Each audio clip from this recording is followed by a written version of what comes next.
All right, guys, in this episode, it's called Pandemics 11. So we are talking about what kind of team do you need to put together to navigate these very difficult waters. That's part one, which is coming up in just a few moments. Part two, I've got an incredible interview with 3 bar professionals, one from Cape Town, one from Dubai, one from London. I put them all on a Zoom call. These are dudes that I know really well, and they're talking about the beverage industry, which has been battered at the moment. But all 3 of them have been very quick to respond. So we're going to figure out what it is that they've done as a response to the fact that bars are closed right now and what they think the future looks like of food and beverage in the bar game. And then right at the end of this video and audio podcast, we're talking about the benefit of assumptions. I'm going to leave you with a challenge to create some assumptions and then grow them and water them and feed them like a plant so that you can be better prepared for when we do come out of the other side of this wild pandemic that is the coronavirus and COVID-19. I hope all of you are doing really well. I hope you and your loved ones are in tip-top shape. This is becoming one of my favorite things to do. And this episode is fire.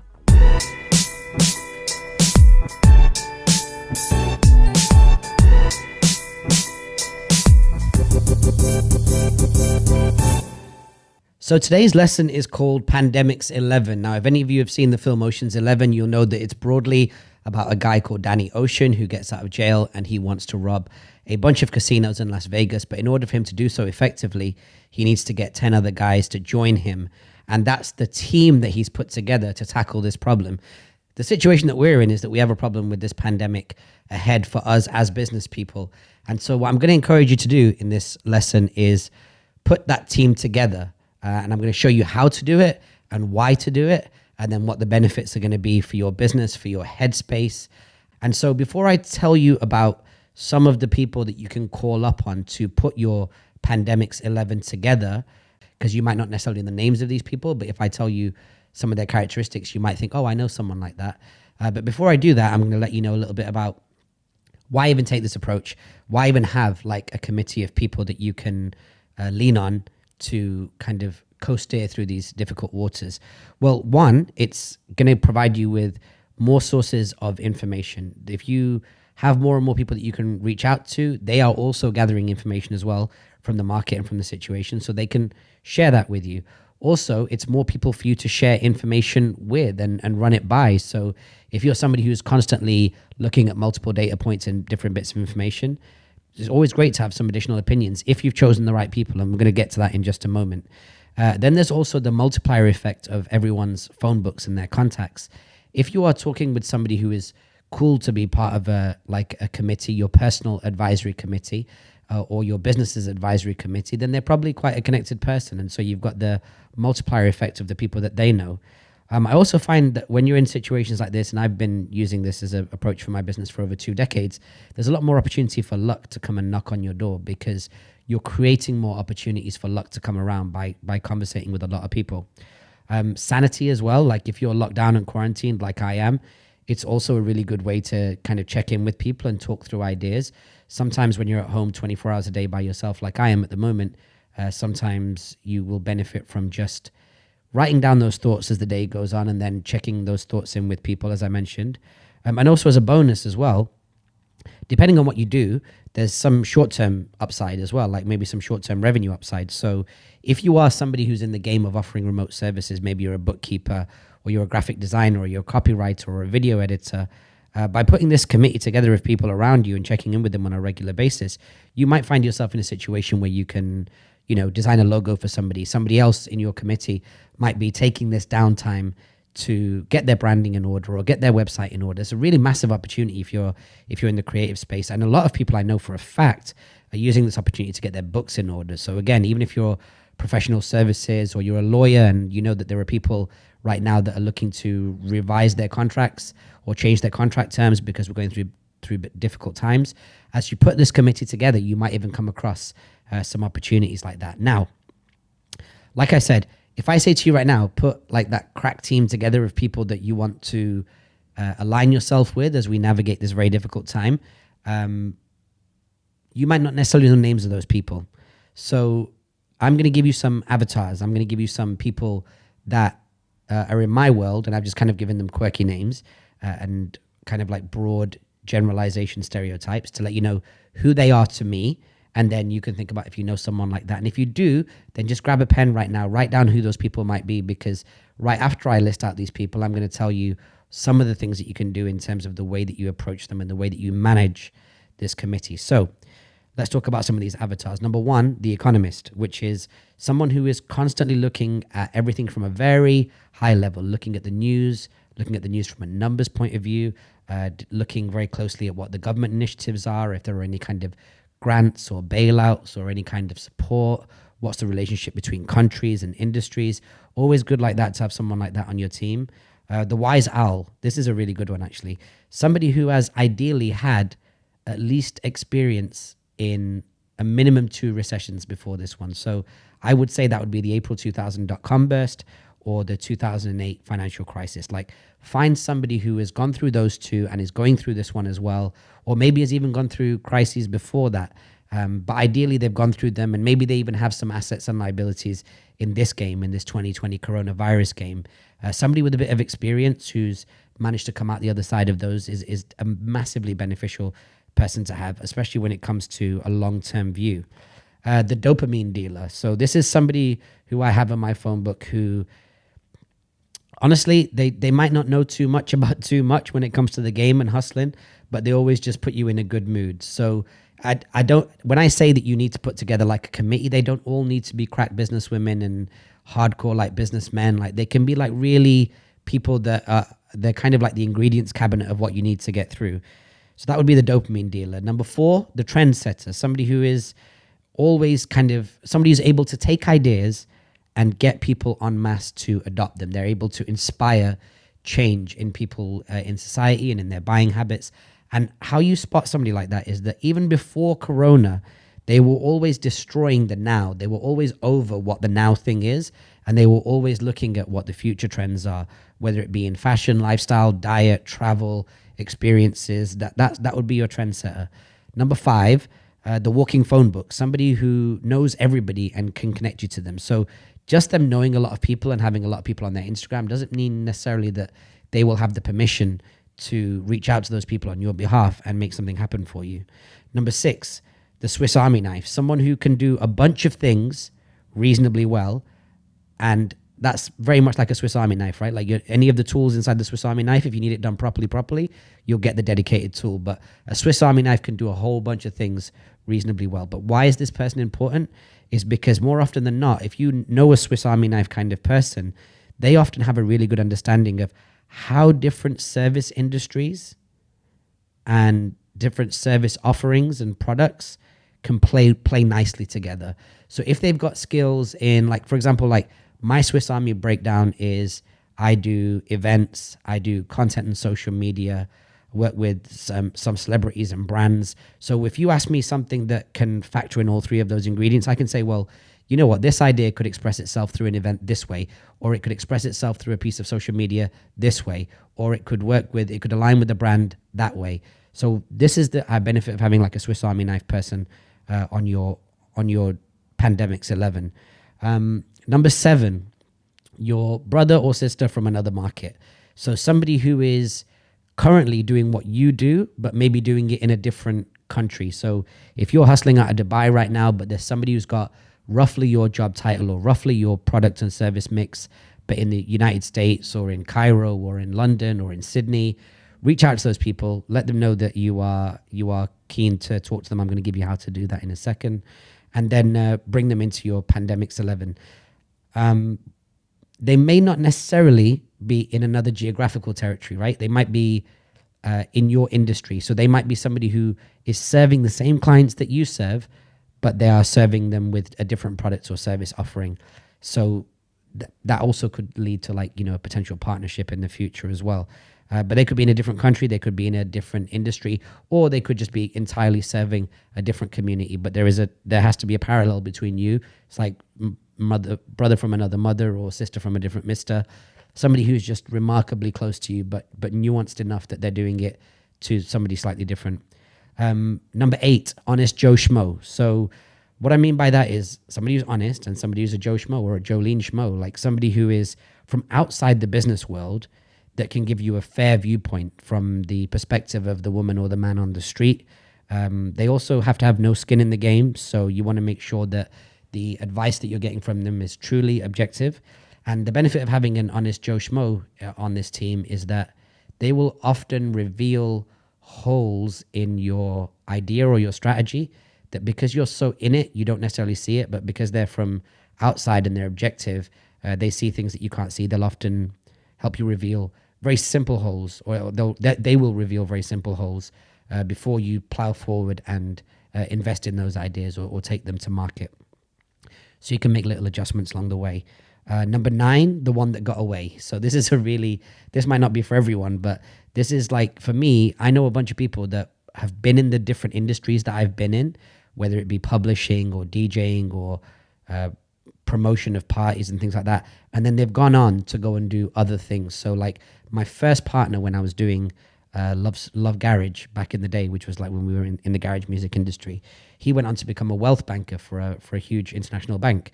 So he knows the game. He knows how we used to promote back in the day. He knows my perspective, but he also knows the corporate world. And so it's interesting because when we talk about his world, we also talk about it from the perspective of how things were in the streets when we were promoting in the 90s as well. So it's good to have somebody who kind of got away, because they can also be incredible plugs into the industry that they're in, because they know you, they know how you work, they know what your grassroots approach would be like in my case.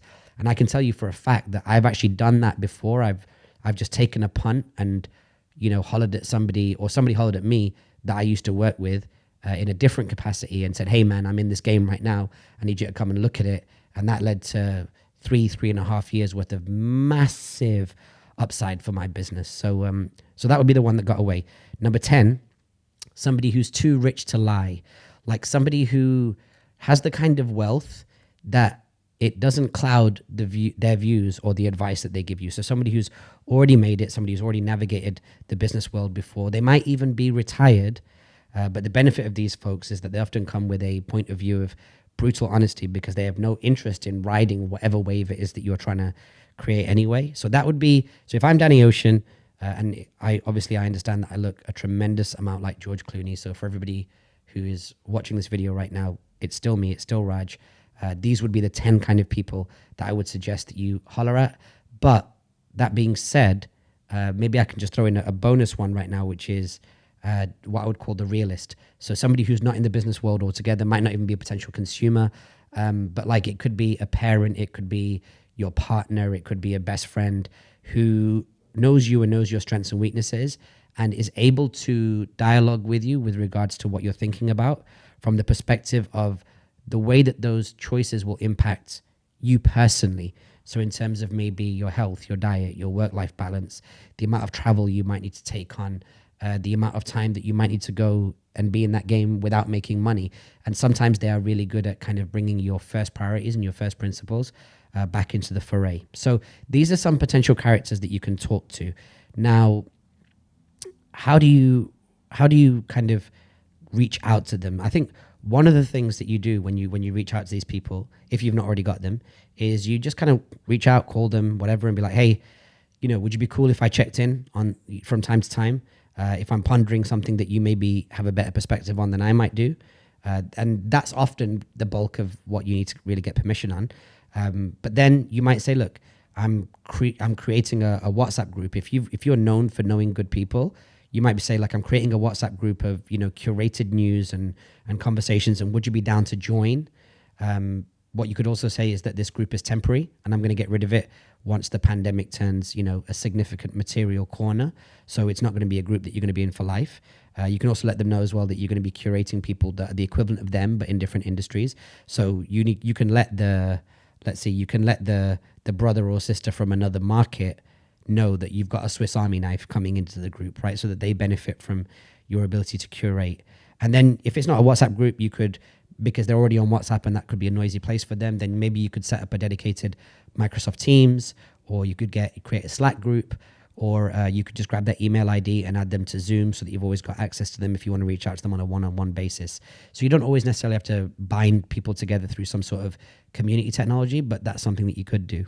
Now, there's an exception to this, which is that even with people on my phone book, there are certain high-level players that I know, like big dogs in the game, that are cool with me checking in, but I would never consider putting them as part of a group. So in my case, that would be like a little bit more discreet business people, people that don't really raise their head above the line too much. Some of my friends that are like public sector employees or former public sector employees, like ministers and politicians and other people that I can holler at. And if you've got access to these people, please try and customize the way that you reach out to them. So they are probably, in my case, they're people that I don't check in with a whole bunch, and I'm very selective as to when I use that credit. But right now, when you're having a conversation about the situation, now might be as good a time as any. So that is my approach to putting together a Pandemics 11. I highlighted obviously 10 characters plus the bonus one, the realist. I hope that some of those characteristics that I outlined to you resonate with somebody, made you think about somebody in your phone book, especially if you're a business person or a hustler or running a small to medium sized business. Maybe try reaching out to those people, put those things together. That's a lesson that I learned very early on. I'll tell you, if I'm being brutally honest, I am massively under leveraged on my network. I probably know, like, on a contactable basis, I would guess between, I don't know, 5,000-6,000 people, and I don't reach out to them all on a regular basis. And one of the things I'm doing with my downtime right now is looking for clusters and trend lines between these people to put them into groups like this for the benefit of them. People are always going to think, what's in it for me? And you just got to let them know that the benefit you're looking for will obviously extend to them as well. So that is my Pandemics 11 lesson. Coming up right now, well, a really great choice of interview, because it's the first interview that we've done where we've had more than one person on the interview. I've got 3 phenomenal people from the beverage industry, one from London, one from Cape Town, and one from right here in Dubai. Enjoy this very special interview with 3 of my very good friends in the beverage game, which is really going through hell at the moment. And we're going to get some phenomenal perspectives as to what they're going through, how they're responding, and how they hope to come out the other side. Enjoy. Well, this is indeed a very special segment, because for the first time on Social Distance Learning, not only have I got one subject matter expert from one market, I've actually got 3 subject matter experts from 3 markets, 3 people who I have a lot of adoration for, very good friends of mine. And really, these 3 people work in not only in the food and beverage industry, but are beverage specialists. They have, in our pre-conversation, I guess, ahead of this interview, I found out something which was incredibly interesting. Not only were they all active bartenders at one point, but all of their bars have won a prestigious award respectively. And now they have all graduated and transitioned into training other bartenders. So they've spent time on the ground, and now they have a really broad view of what's going on in their industry. And we're going to be talking about the beverage industry. So I'm going to hand over to Haps first in London. Haps, please introduce yourself and what you do. Hey, my name's Haps. I'm a food and beverage consultant. I used to run a sports bar in West London called the Clubhouse. And now basically what I used to do before the whole world flipped upside down was I used to consult for different restaurants, help train bartenders, curate food and beverage menus. Now we've changed. Now I've had to kind of adapt my business, because basically hospitality as we know it right now is dead in the water. Only if you're running a takeaway or delivery service, you're pretty much able to earn. So I now am batch making cocktails and delivering them to my local community so people can still enjoy the drinks that us as bartenders have been making for years. You're going to have a lot of home bartenders right now, but we want to still be able to educate them and show them how to make a drink correctly. So yeah, that's basically what I'm doing and what I've been doing. Amazing. Over to you, Peter in Cape Town. How's it going, Peter? Tell us a little bit about yourself. What's happening, good people? I'm Peter, known as the gentleman. Otherwise, I'm a Cape Town bartender who started off with 2 bars. Started as the head bartender at the Secret Gin Bar, then the beverage developer at the Botanical Bar, and then now I find myself working with a really cool team, Sip Exclusive. And what I do is I work as, just like Hapses, I'm a beverage consultant.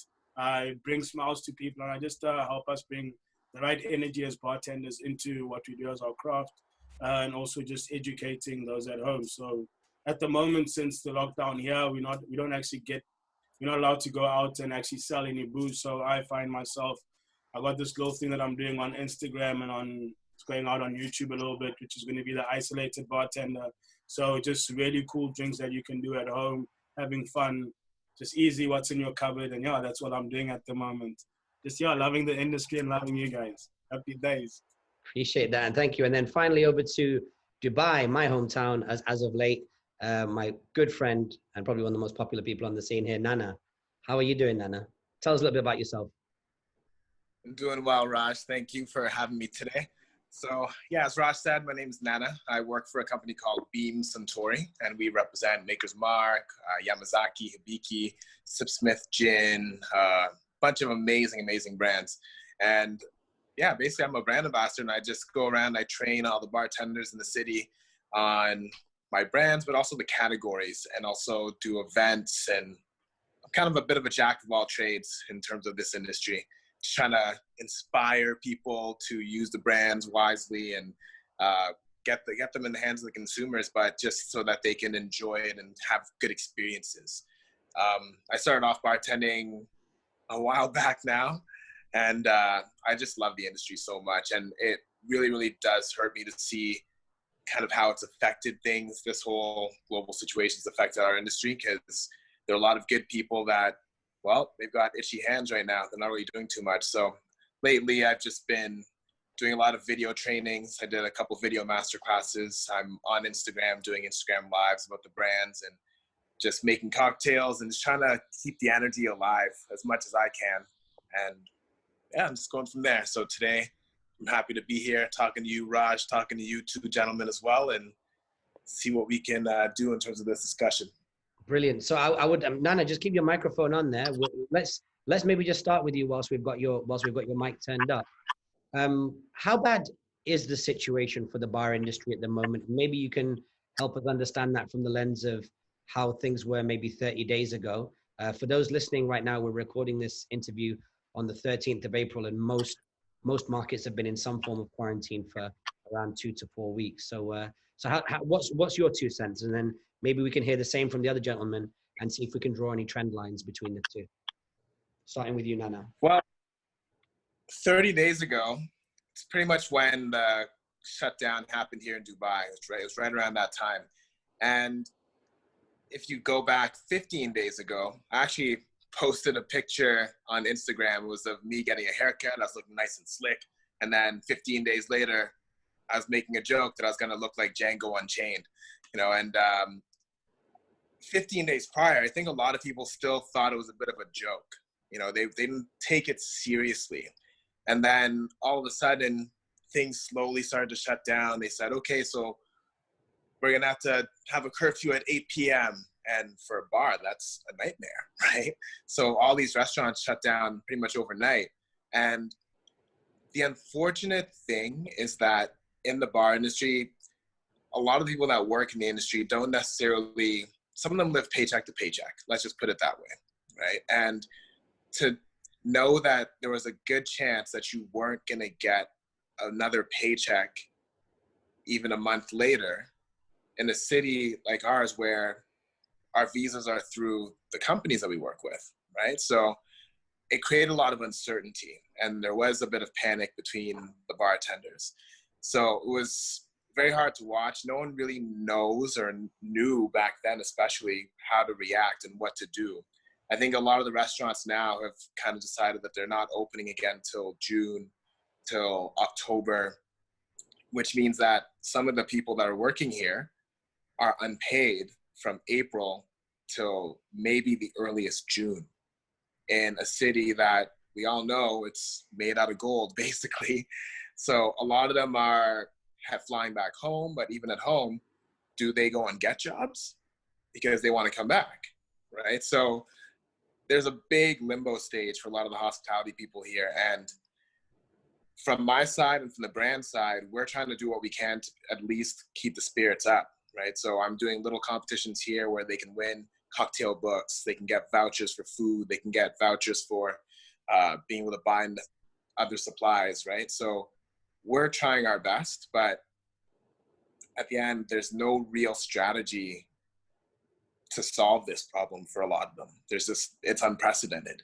So it's definitely not the best state. Every day I hear more and more rumors about either a hotel shutting down for an extended period or a restaurant that's not reopening. Quite a few places have just shut their doors forever. And you can only imagine, like March 1st, you're sitting there saying, oh yeah, I can probably go on vacation in June, July, like I'm sure a lot of us have been saying. And then April 1st, those plans are just done. And you don't know when it's going to resume. So for people that have the financial situation that a lot of the restaurant industry folk have, and also the restaurant industry in general hasn't necessarily been super strong.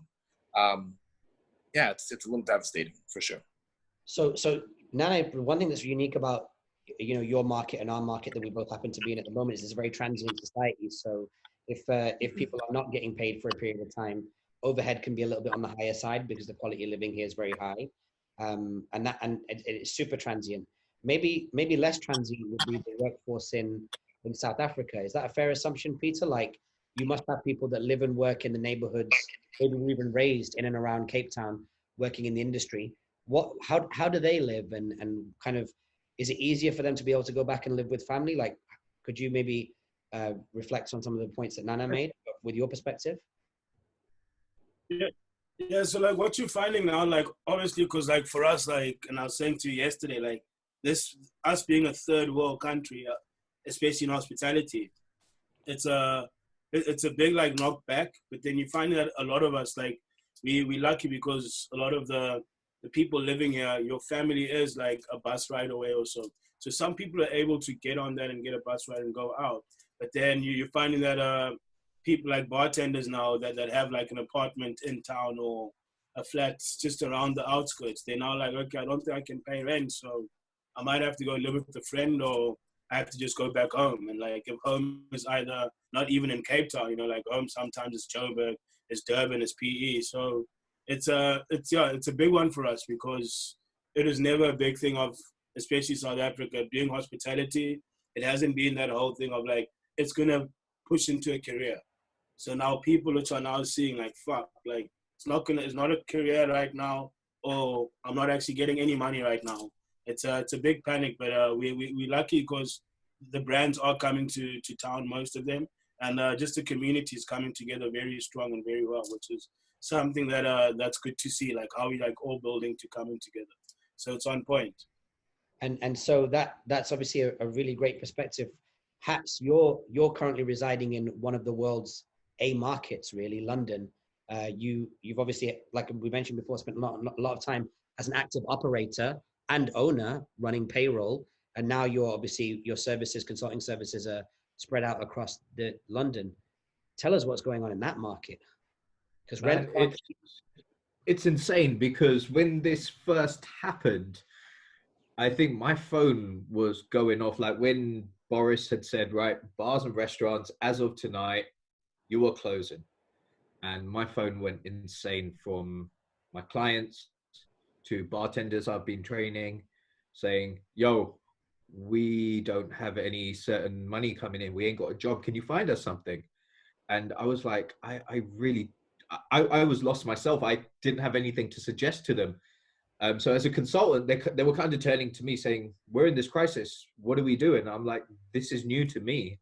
I could never have in my wildest dreams have thought of a contingency plan for this kind of scenario. It's so insane. Everybody's had to try and adapt. And that's the crazy thing about it.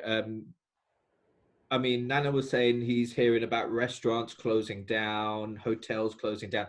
Same over here. If you're an active operator, you're going to find a way around it. And over here, Boris turned around and said, look to your delivery services. Look to that kind of Uber Eats and Deliveroo kind of for your food. Don't go out. Let it come to you. So the smart operators decided, right, let's start focusing on that. And two of my clients have hit it hard. They're doing exceptionally well. In fact, they're doing more money now than they are when they're open to the public and people coming in through their doors, and they're running on skeleton staff. But my worry about that is, how long is that going to last? Because eventually a lot of people are going to start to run out of money. Especially in our bartending community. We like you guys said, a lot of people live paycheck to paycheck and don't know what's going on. Brands at the moment, like Nana was saying, he's part of a big portfolio group. Brands are key and they're important right now because a lot of the big brands like Diageo, they're putting in funds where they are helping operators, and they're saying, look, we'll give you some money just to help a couple of weeks of payroll so you can still keep the bartenders going. So that's amazing. There are also big brands are kind of coming to you, and that's what I like to see. So now you'll see a lot more on Instagram and on Facebook or whatever socials you're on. You're going to see brands really advertising their drinks and say, look, you can make this drink at home. Nana's a brand representative, so I'm sure your brands have been saying, hey, man, let's get some engagement from Centuri or something, and let's get people learning how to make an old-fashioned out of this. So you can order the drinks and it will come direct to you. So some people are turning it into, like, we're making the best of a bad situation. Maybe we can speak on that innovation for a second, though, Haps. Like one thing that you've done, obviously you come from you've been an operator and an entrepreneur ahead of this current business that you're in. And you were probably one of the fastest people that I know of in the market to build a response offering, which is like the Hey Bartender at-home cocktail construction service, which you spoke about. But if we zoom forward, maybe 3 months or 6 months or whatever the case may be, we're going towards maybe the fourth quarter, the festive season, where there's a lot of corporate bookings, there's a lot more people out and about. What kind of innovation do you think sat here today that we can expect on the other side? Because the industry will need to respond to maybe social distancing, people needing more square footage because people need to sit apart, pricing. Will overall venue sizes become smaller as larger ones wash out? What do you think? I don't know. I mean, I think it's kind of evolving, right? So people right now, your big venues, I mean, look, normal shops right now, you're going into a normal shop and they have these guards in front of them. So there's like these plastic guards. So there's no air coming in between you and the server. It would scare the shit out of me if that happens in bars and restaurants, because for us, it's all about that personal touch.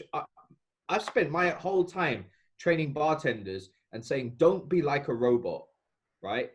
Give your customers that personal touch. Talk to them. There's a lot of things you can do to interact with your customers. And what scares the shit out of me is if we go to this stage where people are scared to be close to each other, it kind of loses, we as bartenders who work from the ground up, we lose our identity. We lose our personal touches if we're having to bartend from a distance. Like, you can see my personality on camera and I can make you a drink and you're going to feel great about it. I've delivered drinks to customers and I've done one-on-one tutorials with them on how to make my drinks and how to make any other drink they want. But when I'm doing a masterclass with 12 to 15 people, or I've got a bar full of 30 people and I'm making drinks, I like to give that personal touch. And when you're not close to people, it makes it a bit difficult. So I don't know, it scares the shit out of me right now. I really just don't like this idea of having people too far away from the bartender. Sure. I don't know how you guys feel about that, but so Peter, I mean, looking at your market, I mean, I feel like that's a universal point, Haps. And Peter, you were mentioning as well that the cocktail scene, the high-end cocktail scene you mentioned, is only about 5 or 6 years old in South Africa. How much do you think this change in the market could impact the growth that could be made in South Africa and Cape Town? Do you feel like there are some concepts that are going to die, some things that never really had a chance to grow as your market evolves? Well, the thing now, like, I think it's mainly it's up to us, and like what we are doing is I think a lot of us bartenders, we've turned back to start showing the industry and like showing our guests exactly what we do, So by most of us doing these at-home videos and like coming to our guests on the social media, we're starting to explain to them what is our industry and where we want to go to. So that's like the one thing that's keeping the knowledge or the knowledge for our guests alive, I guess. But then it's also just the fear of after this, like just like what Haps is saying, the fear of after this. How quickly can we rebuild to actually get our guests like also running onto this like understanding that, okay, these guys, they don't just go into the bar 4 hours early, or they don't go hiking up a mountain for 2 hours to get this one little fucking botanical for the fuck of it, you know, like it's a big thing. So for me right now, it's, yes, we doing something cool by like letting our guests know and letting everyone else out there know like what it is, what it means to us in South Africa to be bartenders, you know. But then the other thing is, how quickly can we rebuild after this as South Africa and as bartenders and as an industry, which is, yeah, it's just as scary as what Hap says, you know, because for me, I find that most of my impact is that personal touch, you know, like how I met you is super personal, but then if I don't have that, I'm going to lose a lot of everything else around me.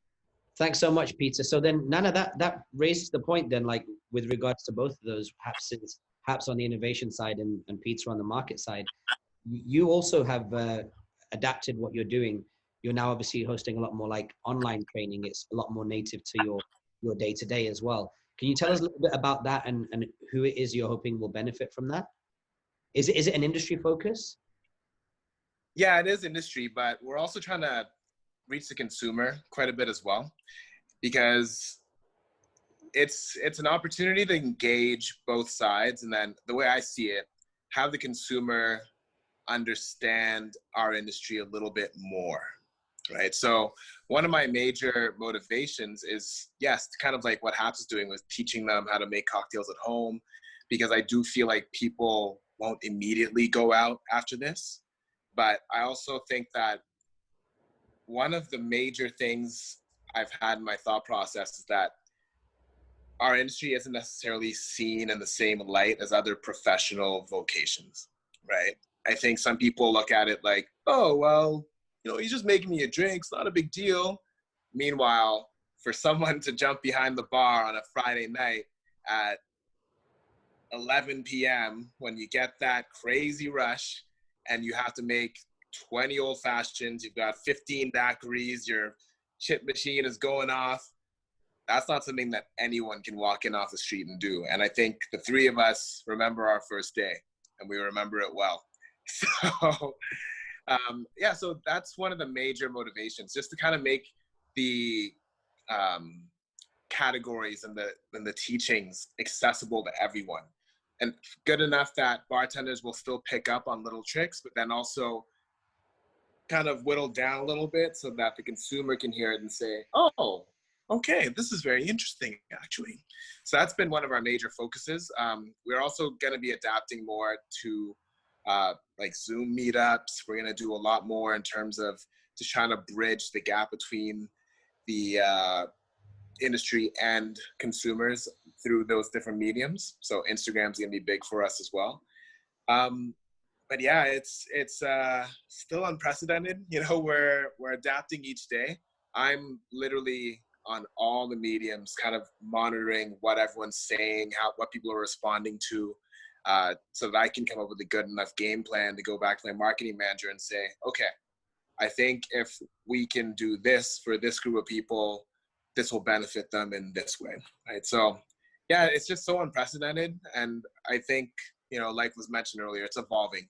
It's still evolving. And in 3 months, maybe everyone's going to be tired of all the educational stuff that we're putting out there. In 3 months, maybe.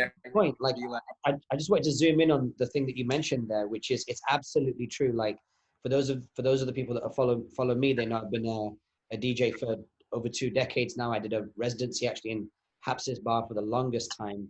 And there is definitely a sense of, or you just play records, or you just put together drinks, or you just collect glasses. Now, I've got a strong feeling, as somebody who works in branding, that no one's going to throw the bartender community a lifeline and solve this for them. It's in nobody's interest to do that. What can bartenders do in the interim, and you work at a brand level, do you think that they could do to upskill and build their personal brand over and above, like, giving away kind of what they know? Is there, do you think that there should be a focus on maybe them getting their own independent merchandising, websites, business cards, collaborating and having conversations with other bartenders on social media? Like, because this could actually be a rare time to catch up and build a brand. What are your thoughts? Is that possible or no, Nana?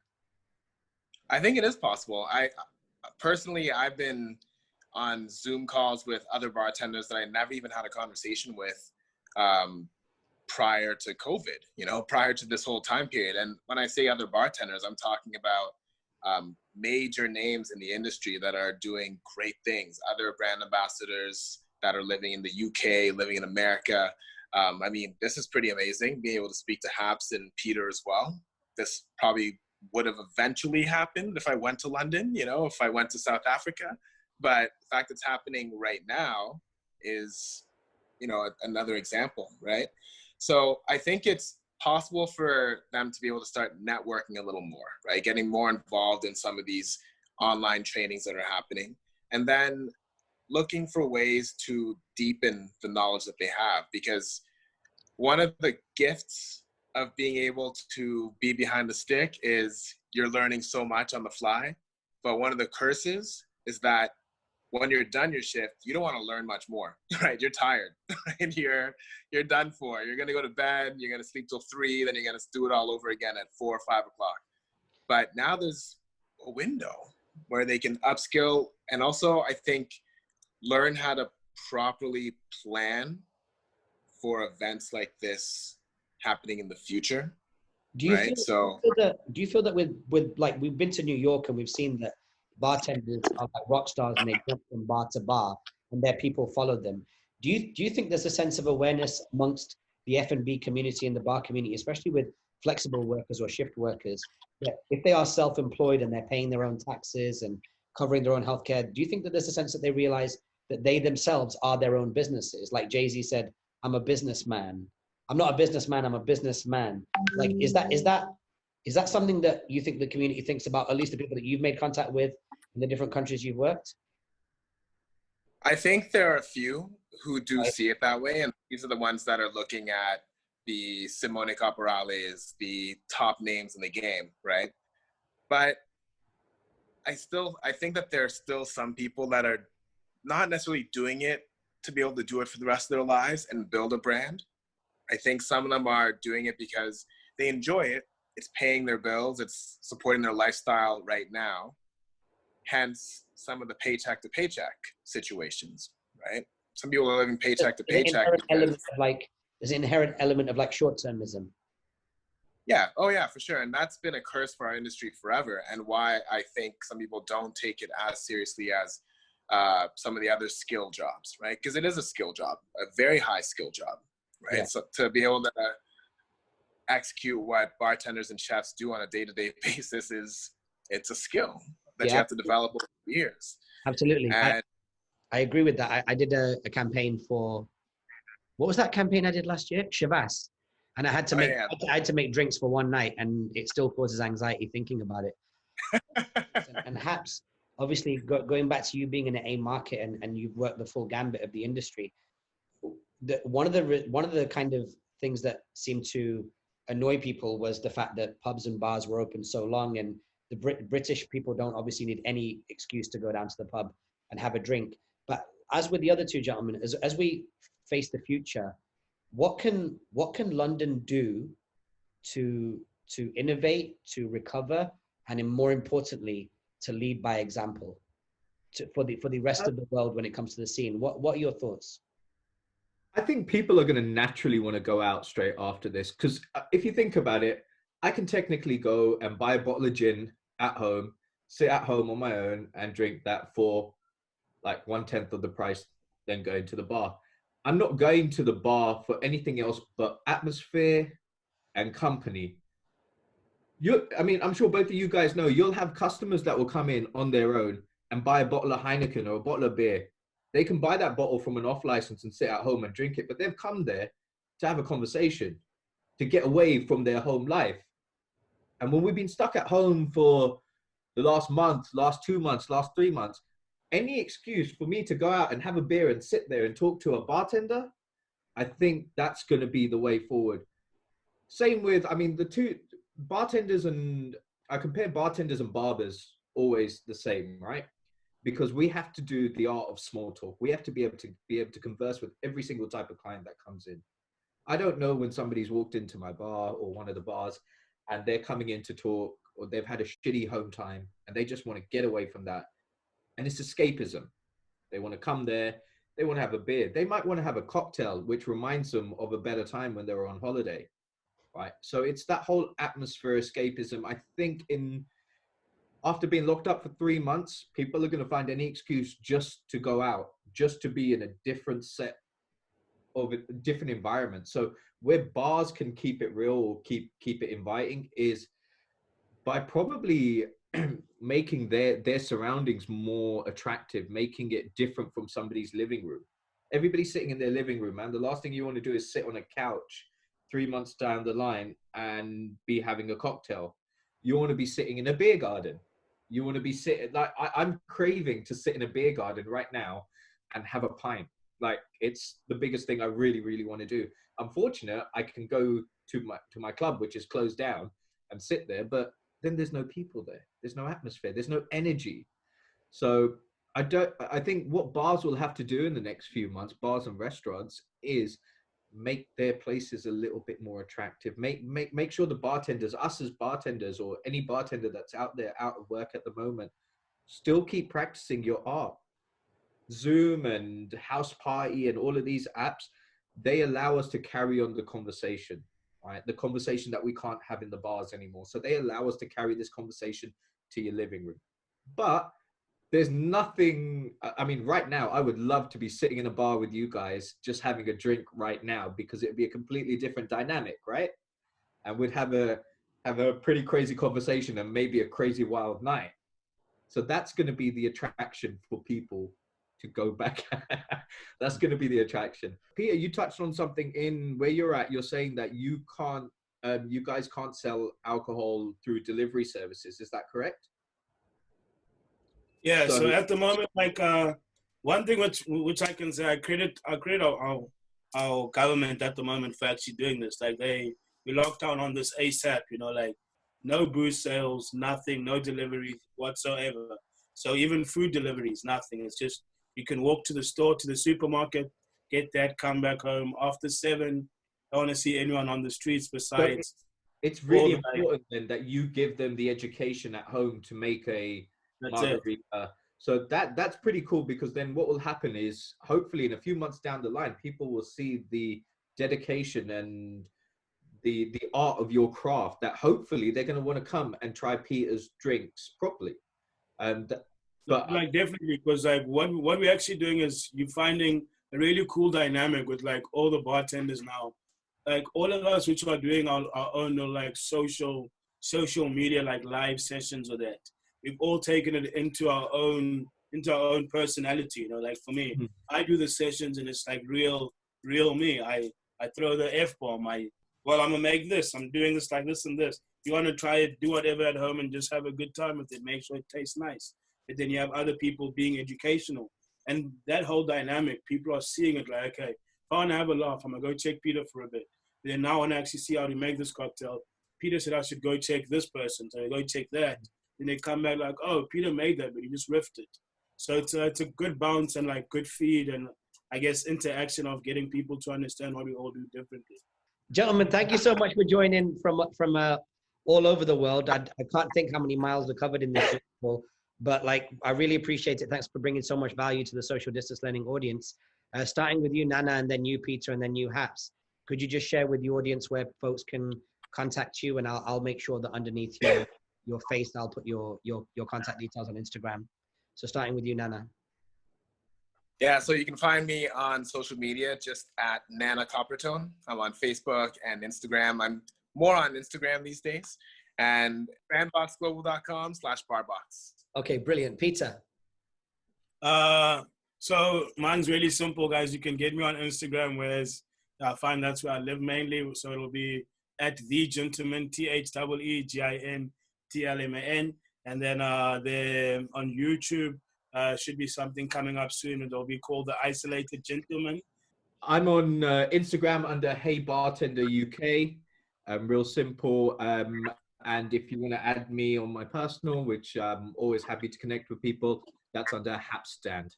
So that's HAPSDHAND. Appreciate that, guys. Well, you guys have wonderful reputations for being hospitable and sharing your time with customers. Thank you so much for sharing your knowledge with the audience.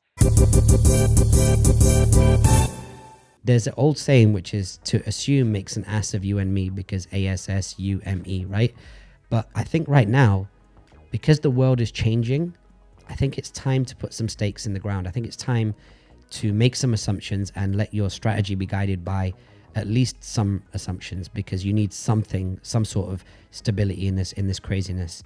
And so my challenge to you is create some assumptions. Where do you create those assumptions from? Create them from your universe. So I'll give you an example about me as a content guy in a second, and as the owner of an agency. But before I give you the examples that pertain to me, why am I suggesting to create these assumptions? Because once you've got them as a foundation, like these are the things that these are the key indicators that you're tracking on a day-to-day basis. You can water them like a plant and grow them and trim them and make sure that they continue to get healthier and healthier, because you'll be better prepared for whatever universe we live in on the other side of this. So let me glue all this together real quick. So some of the first principles in my business, I'm obviously a content guy, I run an agency. So one of the assumptions that I look at in my business is I need to be on site to do my job, right? So we often show up at people's offices with, cameras, microphones. We can be there setting up for 30 minutes to an hour beforehand, taking the equipment down for 30 minutes to an hour afterwards, having multiple meetings, pre-production meetings with people. How will that be affected by social distancing? Will I need to end up getting a studio and then inviting my clients there? What will be the new hygiene standards that we have to adopt in terms of, hand sanitizers and things of that nature? And then what will be my operational expenditure or my OPEX in that scenario? So one of the things I'll be tracking is how do we do business as pertains to being on site for our clients? Number two, I take a lot of client meetings. Some of my client meetings can last 6 hours and happen over drinks. They can start late afternoon and go into the middle of the night. And so will those conversations become remote? Will they become less valuable, less intimate? And this is a really big one. Like, where will I fit in to my clients' priorities once the world starts to go back to normal? So let's just imagine that we come out of lockdown or we come out of a significant quarantine. The people that you serve, where do you fit in the pecking order? Like, are they going to be thinking about hiring people that they might have had to let go? Are they going to be thinking about rent? Are they going to be thinking about restocking their shelves or their raw materials? Where do you fit in that? And then another thing, on a positive side is how much talent will you have access to? Like in my business, we have certain in-house talent that are on salary, and then we have a lot of people that are freelancers. And so I know for a fact right now that there's a lot of people around Dubai sat around with a lot of really great video cameras and stills cameras and a bunch of MacBooks, and they're doing nothing right now. They're like they're on freeze, I would say. And so now would be a good time to figure out, okay, well, how big is that addressable supply, that part of my supply? Who is opening to freelancing? Who is flexible? Who can move with the times, move with the market? Who has got a car? Who lives in a certain part of Dubai? Do they charge by the half day, by the full day? What are their rates? What editing software do they use so I can work with them at speed? And what everything I need to know about them, really. A good suggestion might be to think about all these people and put them in a spreadsheet so that you're prepared for when the market does swing back up again. Now, that's in the content industry. I want you to think about how that relates to your industry, and then ask yourself questions like those questions, and then start filling them in, because these become your assumptions. Now, if people start leaving the town that you live in, if all of a sudden people get too comfortable with handouts or things of that nature, that's when you go back to those assumptions and you update them. And maybe you update them on a weekly basis or a 2 weekly basis. But as you're doing so, you're getting a better view of not only the market and where you're getting the information from, but your reality as well and your assumptions. And it's the alignment between those two things that allow you to put a very good strategy together. So I really hope you enjoyed that, guys. Thank you so much for tuning in for episode 2 of Social Distance Learning. For my YouTube crew, please hit the like button if you like this video. Subscribe if you want to see more like it. Hit the notification bell so you can consume this content first. And it's still the early stages of this video, or this series. If you could leave me a comment, I'd be super grateful, because I'm going to turn this WhatsApp off. So noisy. God damn it. Sorry, guys. This is just ghetto stuff that's happening right here. Boom. Okay, bang. So yeah, leave me a comment in YouTube. I'd be really grateful for that. Grab the share URL and just fire it over to someone. That would be amazing. And audio crew. So obviously iTunes family, Apple Podcast family. Hit me with the 5 stars. Leave me a comment for this podcast. And Spotify crew, just go ahead and share, rate, follow me, follow the channel on Spotify as well. I'd be really grateful. And for everybody else who's consuming it, wherever you're consuming it, just forward it to a friend. I'd be really grateful if you think that they'll benefit from it, wherever you're watching or listening to this. Until the next episode, I'm signing out. Peace.